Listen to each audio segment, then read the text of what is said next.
हमें ये क्यों बोलना चाहिए कि चंद्रशेखर शिक्षा मंत्री थे और के पाठक के डर से वो मंत्रालय ही नहीं आते थे?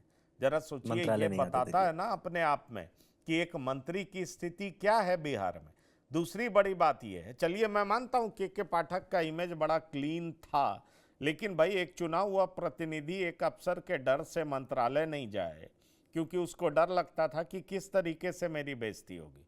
और तो और आपको याद होगा, सुधाकर सिंह ने कृषि विभाग में, जो बक्सर से एमपी हैं, उन्होंने कृषि विभाग के अफसर पर किस तरह के आरोप लगाए थे।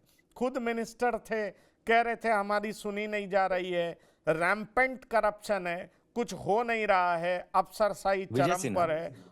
और ऐसा बोलते हुए खुद विजय सिन्हा ने क्या बोला, इस बात को आप जान लीजिए प्रियदर्शी रंजन।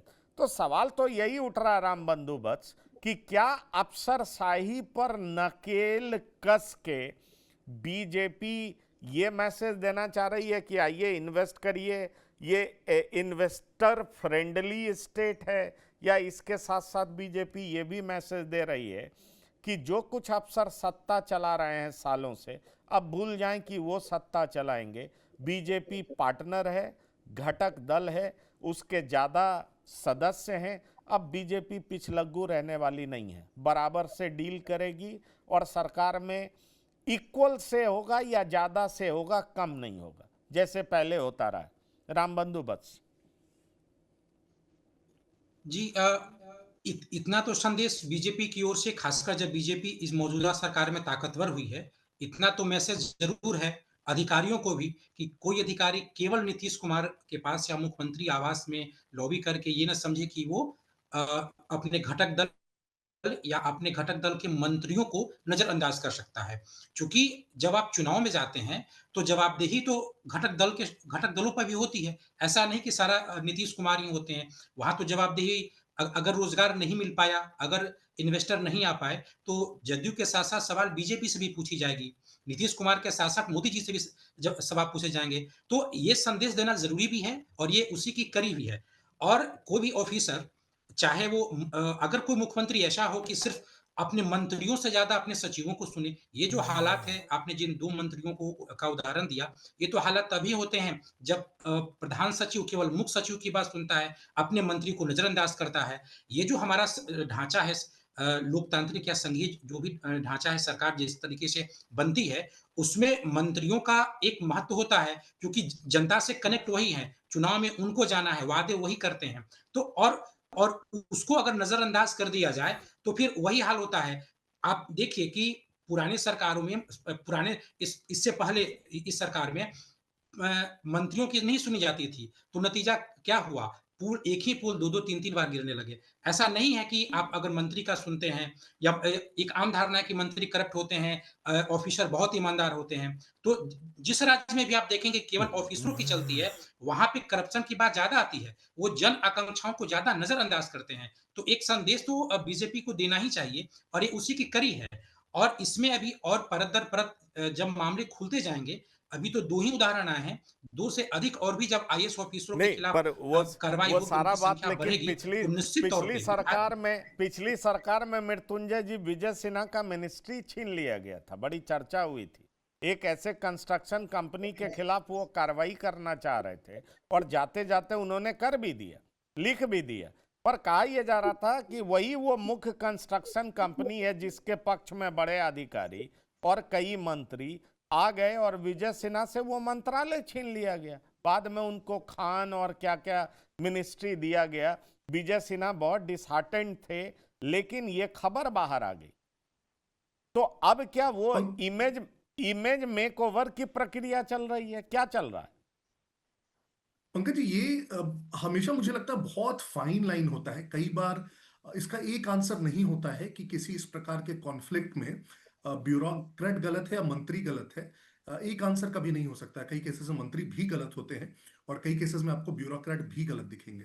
मुझे याद है, इनफैक्ट आपने एग्जाम्पल नहीं, उठाया पर तो वो एक एक 2005 से कंस्ट्रक्शन कंपनी बार बार वही पुल बनाए और वो जी। उसको मिलता भी रहे और उसके पक्ष में बहुत सारे अधिकारी आ जाएं, तो ये पता चलता ना कि किस तरह का गठजोड़ है, नेक्सस है। ये मैं नहीं कह रहा हूँ, विपक्ष भी बोलता रहा है, सरकार के लोग भी बोलते रहे। बिल्कुल पंकज जी, मैं वही कह रहा हूं कि कई बार इनफैक्ट मुझे याद आता है जो नीतीश जी का पहला कार्यकाल था, आप देख लीजिए उसमें जो ब्यूरोक्रेसी का रोल था उसको बहुत स्ट्रांग माना जाता है। इनफैक्ट एक तरह से लॉ एंड ऑर्डर के लिए आप देखेंगे तो अभ्यानंद जी को एक वो कॉन्फिडेंस दे दिया गया था। और इनफैक्ट अगर आपको ध्यान हो तो उस समय उनका एक कॉन्फ्लिक्ट हुआ था, उसी समय के एक मंत्री जो थे, और अभ्यानंद जी को ट्रांसफर ना करके उस मंत्री को ट्रांसफर कर दिया गया था नीतीश जी के द्वारा, क्योंकि वो कॉन्फिडेंस देना था कि आपको फ्री हैंड है। लेकिन फिर जो बहुत स्पेसिफिक इंस्टेंस है, देखिए वो आपको देखना पड़ेगा कि उस केस में जो दोनों का इंटेंशन है, वो काम करने की शैली है, कौन सही और गलत है। मैं उससे थोड़ा डिफरेंट मानता हूं अभी जो पिछली सरकार में हो रहा था। मुझे लगता है कि जो ब्यूरोक्रेसी पर डिपेंडेंस है वो धीरे धीरे बहुत बढ़ती जा रही थी, और एक पॉइंट तक, और ऐसा होता है बहुत नेचुरल पंकज जी, हम जिन लोगों के साथ काम करते हैं, अगर उनके साथ एक लेवल ऑफ कंफर्ट बन जाता है तो धीरे धीरे हम बाकी लोगों को दरकिनार करते हुए उसी को और ज्यादा काम देते हैं, उन्हीं को और ज्यादा रिस्पॉन्सिबिलिटीज देते हैं। तो मुझे लगता है वो अकुमुलेट होते होते पिछली सरकार में तक क्या हो गया था, ये जो 5-7 ऑफिसर्स है जो जनरली जिनका नाम बार बार लिया जाता है, आप देखेंगे बहुत मेजर डिसीजंस ये लेते रहे हैं। दूसरा क्या हुआ है कि जो मंत्री आप देखेंगे नीतीश जी की सरकार में पिछले 10 वर्षों में, कोई ऐसा मंत्री आपको नहीं दिखेगा जो बहुत कंटिन्यूअसली किसी डिपार्टमेंट में लगातार रहा हो। आप देखिए वो बहुत फ्रीक्वेंट चेंज होते रहे। पहले मान लीजिए, पहले की 2 सरकारें उठा लीजिए आप, अगर सुशील मोदी फाइनेंस मिनिस्टर थे तो वही करीब करीब जब तक वो रहे सरकार में फाइनेंस मिनिस्टर वही रहे।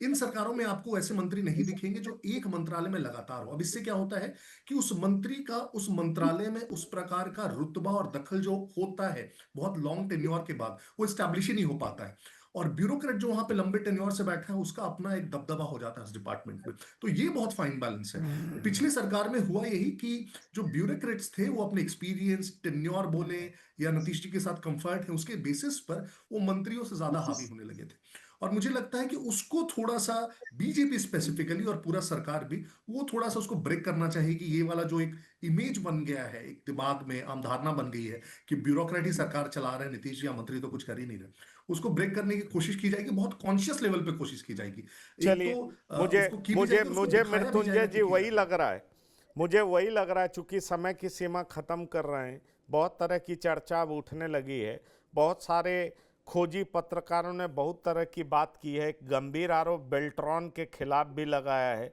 कि 2021 में क्या हो रहा था और इनकम टैक्स डिपार्टमेंट ने क्या चिट्ठी लिखी है, फिर डिस्ट्रिक्ट लेवल पे किस तरीके से अफसरों को अबलाइज किया गया है।